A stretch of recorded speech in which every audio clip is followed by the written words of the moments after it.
दोस्तों, अगर आपने भी सहारा इंडिया कोऑपरेटिव सोसाइटीज में पैसा निवेश कर रखा था या आप किसी भी तरीके से सहारा इंडिया से जुड़े हो, चाहे आप एजेंट हो, चाहे आप सहारा इंडिया में काम करने वाले कर्मचारी रहे हो, तो ऐसे सभी लोगों के लिए 5 बड़े इंपोर्टेंट अपडेट निकल कर आ रहे हैं। अच्छा, सबसे पहले तो आपको बता दूं, अभी सहारा निवेशकों को 5 लाख रुपए तक का रिफंड दिया जा रहा है और सरकार की तरफ से इसको लेकर पोर्टल पर एक नया स्टेटस भी अपडेट किया गया है। सहकारिता मंत्रालय यानी मिनिस्ट्री ऑफ कॉर्पोरेशन की तरफ से ये सहारा रिफंड पोर्टल पर एक नया अपडेट जारी किया है। न्यू रीसबमिशन पोर्टल भी लाइव हो चुका है। तो ये क्या कुछ अपडेट है ये तो मैं आपको बताऊंगा आगे। बाकी सबसे पहला अपडेट तो ये है कि अभी एक दिन पहले आपको पता होगा सहारा इंडिया केस के मुद्दे को लेकर सुप्रीम कोर्ट में सुनवाई हुई और इस दरमियान एक बात तो ये पता चली कि सिर्फ निवेशकों के पैसे ही नहीं बल्कि कर्मचारियों की सैलरी भी लटकी हुई है। अभी आपको पता होगा ये मुद्दा सुप्रीम कोर्ट में चल रहा है क्योंकि सहारा ग्रुप अपनी संपत्तियां अडानी ग्रुप को बेचना चाहता है। तो इस पर सरकार भी अब कह रही कि रुको जरा, हमें थोड़ा टाइम चाहिए, सोचने दो। और उधर सेबी का अलग से मामला अटका हुआ है। तो ये जो पूरा मसला बना हुआ है, इसी मसले को लेकर सुप्रीम कोर्ट में अभी एक दिन पहले सुनवाई हुई है। तो इस सुनवाई के दौरान एक बात पता चली है कि एक तो सहारा और अडानी के बीच प्रॉपर्टी डील में भी देरी होने की आशंका दिख रही है क्योंकि फिलहाल तो सुप्रीम कोर्ट ने 6 सप्ताह तक के लिए इस मुद्दे पर सुनवाई टाल दी है क्योंकि केंद्र सरकार ने भी इस मामले पर अपनी तरफ से जवाब देने के लिए समय मांगा है और केंद्र सरकार ने भी कहा कि हमें कम से कम 6 सप्ताह का समय चाहिए। तो सुप्रीम कोर्ट ने केंद्र सरकार की ओर से सॉलिसिटर जनरल तुषार मेहता के इस अनुरोध का चिंतन किया और अदालत ने इस अनुरोध को स्वीकार करते हुए इस मामले की सुनवाई 6 सप्ताह तक के लिए टाल दी है। अब ऐसे में 6 सप्ताह का मतलब अभी तो ये महीना आधा जा चुका है नवंबर का, 2 सप्ताह तो इस महीने के पकड़ लो, 4-5 सप्ताह अगले महीने के मिलेंगे दिसंबर के। तो कहने का मतलब 2026 नए साल की शुरुआत में सहारा निवेशकों को एक बड़ी खुशखबरी मिल सकती है। मतलब 2026 तक सहारा के निवेशकों को ये बड़ी राहत मिल सकती है, उनका पूरा पैसा उन्हें वापस मिल सकता है क्योंकि हाल ही में आपको पता होगा अक्टूबर से पहले जो पिछले महीने सितंबर में इस मुद्दे पर सुनवाई हुई थी सुप्रीम कोर्ट ने, तब भी सुप्रीम कोर्ट ने 5,000 करोड़ के भुगतान की मंजूरी दी थी। अदालत ने सहारा फंड से ये 5,000 करोड़ निकालकर निवेशकों को लौटाने की मंजूरी दी थी, राइट। तो ये रकम कुल 24,000 करोड़ रुपए से दी जाएगी जो कि सहारा ग्रुप ने market regulated security and exchange board of India यानी सेबी के पास जमा कर रखे हैं। अब इस मामले पर भी अभी अड़चन आ रही है। उधर सहारा ग्रुप का तो कहना कि हमने सेबी में इतने 24,000 करोड़ रुपए दे दिए, ठीक है, लेकिन इधर सेबी की तरफ से एक नया बयान आ रहा। तो चलिए मैं आपको ये पूरी कहानी थोड़ी स्टेप बाय स्टेप वाइज समझाता हूँ ताकि आप आसानी से समझ पाओगे कि अभी तक मामला कहां तक पहुंचा और क्या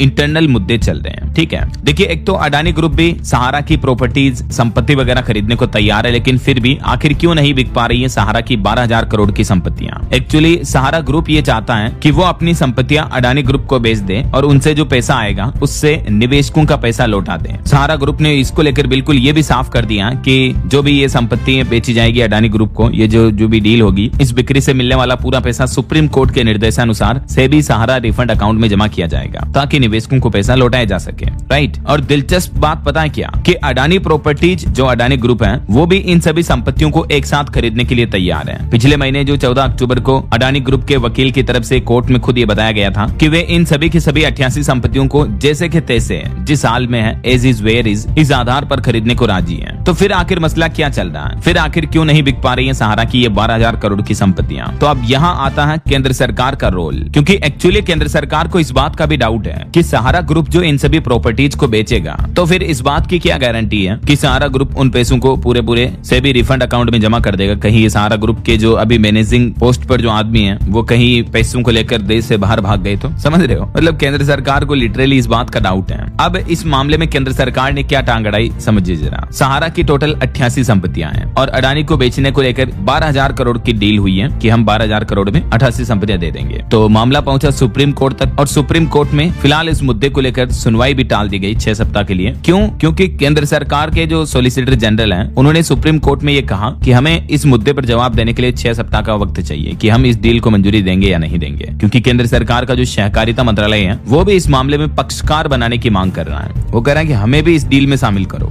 ऐसा, ताकि डील ज्यादा ट्रांसपेरेंट रहे और कहीं कोई फर्जीवाड़ा होने का डाउट शंका न बनी रहे। तो सहारा इंडिया परिवार की संपत्तियों को लेकर चल रही रसाकसी अब एक नए मोड़ पर आ गई है क्योंकि बात हजारों करोड़ रुपए की है और इसमें देश के 2 बड़े कॉर्पोरेट नाम जिसका नाम है सहारा और अडानी दोनों आमने सामने आ रहे हैं। क्योंकि इधर सहारा ग्रुप तो अपनी आर्थिक तंगी दूर करने के लिए और अपने जो भी निवेशकों के बकाया पैसे हैं उनको चुकाने के लिए बेशकीमती संपत्तियां अडानी ग्रुप को बेचना चाहता है, ठीक है। लेकिन केंद्र सरकार ने सुप्रीम कोर्ट में इस मामले पर जवाब दाखिल करने के लिए अब और वक्त मांग लिया है। तो फिलहाल 6 सप्ताह तक के लिए सुनवाई टल गई, क्योंकि पूरा मैटर ही अब केंद्र सरकार के क्लियरेंस पर चला गया। सहारा इंडिया कमर्शियल कॉर्पोरेशन लिमिटेड ने सुप्रीम कोर्ट में ये गुहार लगाई कि उसे अपनी 88 संपत्तियों को अडानी प्रॉपर्टीज को बेचने की इजाजत दी जाए, और ये डील टोटल 12,000 करोड़ में होनी है, राइट। तो सुप्रीम कोर्ट ने केंद्र सरकार से भी इस मामले को लेकर पूछा कि आपको तो कोई दिक्कत ही नहीं है। तो इसी बात पर केंद्र सरकार ने कहा कि हमें 6 सप्ताह का और वक्त चाहिए, कम से कम 6 सप्ताह में हम सोचेंगे। तब तक कोऑपरेटिव सोसाइटीज का जो मिनिस्ट्री मंत्रालय है वो तय करेगा कि इस डील को आगे प्रोसीड किया जाए या नहीं, ऐसा। क्योंकि ये डील भी कोई सिर्फ जमीन के टुकड़ों की डील नहीं है, बल्कि दोस्तों इसमें देश की कुछ सबसे प्रतिष्ठित संपत्तियां शामिल हैं। सहारा ग्रुप जिन 88 संपत्तियों को बेचना चाहता है उसमें देखिए आप, एक तो महाराष्ट्र की मशहूर एमबी वैली सिटी, दूसरी मुंबई का होटल सहारा स्टार, तीसरी लखनऊ का सहारा शहर व चौथी सहारागंज। इस तरह की कई हाई वैल्यूएशन वाली और देश की नामचीन प्रॉपर्टीज इसमें शामिल हैं। लेकिन अडानी ग्रुप के पास तो पैसा खूब है, तो अडानी ग्रुप कहता है कि हम जैसी हालत में हैं इन सभी संपत्तियों को खरीदने के लिए तैयार हैं। इधर कर्मचारियों और निवेशकों की भी सांसें अटकी हुई हैं, क्योंकि इस पूरी कानूनी पेचीदगी में अगर सबसे ज्यादा पिस रहे हैं तो वो है सहारा के कर्मचारी और छोटे निवेशक। क्योंकि सुप्रीम कोर्ट में जो अभी एक दिन पहले सुनवाई हुई, इस दौरान सहारा के कर्मचारियों की सैलरी का भी मुद्दा उठा था, लेकिन कोर्ट ने फिलहाल इसे भी टाल दिया है। इधर कोर्ट के सलाहकार यानी वरिष्ठ वकील शेखर नापड़े ने एक और चौंकाने वाली बात रखी जब सुप्रीम कोर्ट में सुनवाई चल रही थी इस मामले को लेकर। तो उन्होंने कहा कि उनके पास अभी भी ऐसी संपत्तियों के भी दावे आ रहे हैं जिनका खुलासा सहारा ने किया ही नहीं है, और उन्होंने ये भी सुझाव दिया कि सहारा कंपनी अपनी वेबसाइट पर सभी संपत्तियों की प्रॉपर लिस्ट डाले, ऐसा। क्योंकि सहारा की दलील है कि उनके संस्थापक सुब्रत रॉय के 2023 में निधन के बाद से संपत्तियों को संभालना काफी मुश्किल हो गया है, और सेबी अपनी तरफ से भी संपत्तियों को बेचने की कोशिश कर रहा है लेकिन बेच नहीं पा रहा है। इसलिए सहारा खुद इन संपत्तियों को बेचकर अपनी देनदारियां जो है वो खत्म करना चाहता है। बाकी ये जो विवाद है दोस्तों, ये 1 दशक से भी ज्यादा पुराना हो चुका है, क्योंकि 2010 से ही ये पूरा मामला चला आ रहा है और कॉर्पोरेट जगत के सबसे लंबे विवादों में से एक बन गया है। 2012 में सुप्रीम कोर्ट ने सहारा को आदेश दिया था कि वह निवेशकों से गलत तरीके से जुटाए गए 24,000 करोड़ रुपए 15% ब्याज के साथ लौटाए, ठीक है। और इधर सहारा ने भी दावा कर रखा है कि वह तकरीबन 16,000 करोड़ रुपए तो ऑलरेडी सेबी के पास जमा कर चुका है, जबकि इधर सेबी का कहना है कि अभी भी 9,000 करोड़ रुपए से ज्यादा का हिसाब बाकी है, और सुब्रत रॉय को भी इसी मामले में जेल भी जाना पड़ा था। तो अब देखना यह होगा दोस्तों कि क्या 6 सप्ताह बाद सरकार के जवाब के साथ ये डील आगे बढ़ पाएगी या फिर निवेशकों को और लंबा इंतजार करना होगा। ये तो खैर वक्त ही बताएगा, लेकिन इस मामले में अब 2 चीजें दिख रही हैं कि अगर केंद्र सरकार इस सहारा ग्रुप की संपत्तियों को अडानी ग्रुप को बेचने की डील को मंजूरी दे देता है, ठीक है ना, तो इधर सहारा ग्रुप के पास 12,000 करोड़ रुपए और आ जाएंगे। और इधर सेबी का क्या कहना है कि हमारा तो अब 9,000 करोड़ रुपए या इससे थोड़ा बहुत ज्यादा और हिसाब बाकी है, तो इधर सहारा ग्रुप के पास तो 12,000 करोड़ रुपए आ जाएंगे, तो वो इधर सेबी को चुकता कर देगा, तो सेबी के पास पूरा पैसा पहुंच जाएगा निवेशकों को देने के लिए, राइट। तो 6 सप्ताह बाद 2026 की शुरुआत में अगर इस डील को मंजूरी मिल जाती है तो जनवरी, फरवरी, मार्च तक जो पहली तिमाही होगी उसमें उम्मीद है दोस्तों की सहारा निवेशकों के लिए पूरा पैसा अडानी ग्रुप के द्वारा सहारा ग्रुप तक पहुंच जाएगा और सहारा ग्रुप इस पैसे को सेबी को दे देगा। क्योंकि इस डील में ऑलरेडी सहकारिता मंत्रालय और इधर केंद्र सरकार भी पक्षकार बनने जा रहे हैं, तो कहीं कोई फर्जीवाड़ा होने की गुंजाइश भी नहीं रहेगी, और ये डील जैसे ही कंप्लीट होगी फिर सहारा निवेशकों के लिए पैसा पाने का रास्ता और भी आसान हो जाएगा। अच्छा, इसके अलावा दोस्तों जैसा कि मैंने आपको शुरुआत में बताया था कि सहकारिता मंत्रालय की तरफ से जो सहारा रिफंड पोर्टल शुरू किया गया उस पर अभी ये एक पॉपअप आ रहा है, देख सकते हैं आप कि new resubmission portal live now, attention depositors for home deficiencies and और payment failure have been communicated. इस पॉपअप को मैं आपको हिंदी में बता दे रहा हूँ, देख सकते हैं आप कि पुनः प्रस्तुति पोर्टल में आपका स्वागत है। एक्चुअली जिन लोगों ने सहारा रिफंड के लिए ऑनलाइन आवेदन किया है लेकिन अगर उनके आवेदन किसी वजह से रिजेक्ट हो चुके हैं तो यह पोर्टल उन्हीं के लिए शुरू किया गया। रीसबमिशन यानी पुनः प्रस्तुतिकरण आप दे सकते हैं, और अभी तक सरकार वर्तमान में 5 लाख रुपए तक के दावे के लिए पुनः प्रस्तुतियां यानी फॉर्म रीसबमिशन स्वीकार कर रही है। बाकी 5 लाख रुपए से ज्यादा की कुल राशि के दावे को पुनः प्रस्तुत करने की तिथियों की घोषणा बाद में की जाएगी, और ये जो पुनः प्रस्तुत दावों पर कार्यवाही है ये 45 दिवस के अंदर अंदर की जाएगी। तो कहने का मतलब जिन लोगों ने पहले फॉर्म भरा था और अगर किसी कारणवश त्रुटि हो चुकी है तो सिंपली आप इस पोर्टल पर जाएं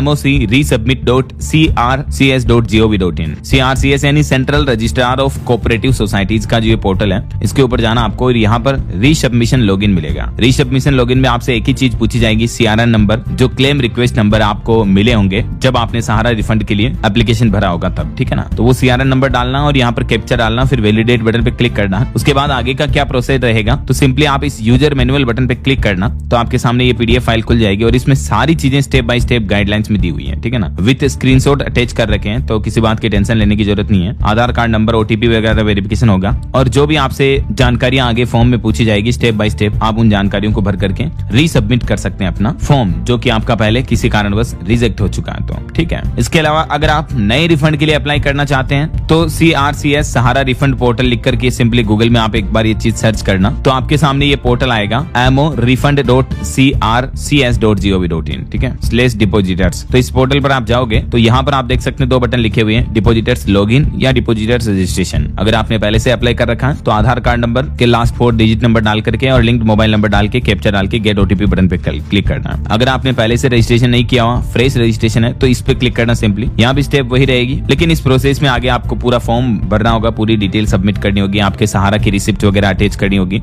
और आपका आधार कार्ड, पैन कार्ड वगैरह ये डॉक्यूमेंट स्कैन करके साथ में रखना। इस पोर्टल पर भी न्यू अप्लाई कैसे करना है सहारा रिफंड के लिए, तो इसका भी यूजर मैनुअल दिया हुआ है। सिंपली आप इस बटन पे क्लिक करोगे तो आपको ये कंप्लीट PDF में पता चल जाएगा दोस्तों। स्क्रीनशॉट अटैच कर रखें स्टेप बाय स्टेप, बहुत ही आसान इजी प्रोसेस है, तो इनको आपको कंप्लीट करने की रहेगी, ठीक है ना। ये सारे ऑफिशियल लिंक्स जो हैं वो मैं आपको इस वीडियो के नीचे अटैच कर दूंगा। बाकी अभी तक शॉर्ट समरी में बताऊं इस वीडियो के जो हाइलाइट्स रहे हैं कि 6 सप्ताह बाद सुप्रीम कोर्ट में सुनवाई होगी। अगर सहारा ग्रुप की और अडानी ग्रुप की डील डन हो जाती है केंद्र सरकार की मंजूरी के साथ ही, तो सहारा निवेशकों के लिए रिफंड मिलना और भी आसान हो जाएगा। आगे जो भी अपडेट आएंगे 6 सप्ताह बाद सुनवाई में सुप्रीम कोर्ट क्या कहता है और केंद्र सरकार क्या कहती है, तो लाइव अपडेट्स में आपको बताता रहूंगा इसी चैनल DLS न्यूज के माध्यम से। तो बिल्कुल आप जुड़े रहेगा मेरे साथ, इस चैनल को सब्सक्राइब करके बेल आइकन जरूर दबा दीजिएगा और इस वीडियो पर एक लाइक और शेयर भी कर देना, ताकि आपको रोजाना की ताजा खबरें, महत्वपूर्ण मुख्य समाचार, काम के न्यूज अपडेट सबसे पहले आपके मोबाइल पर मिलते रहेंगे। ओके, ख्याल रखिएगा अपने आप का, अपने परिवार का। मिलेंगे अगले नेक्स्ट अपडेट में, तब तक के लिए जय हिंद, जय भारत, वंदे मातरम।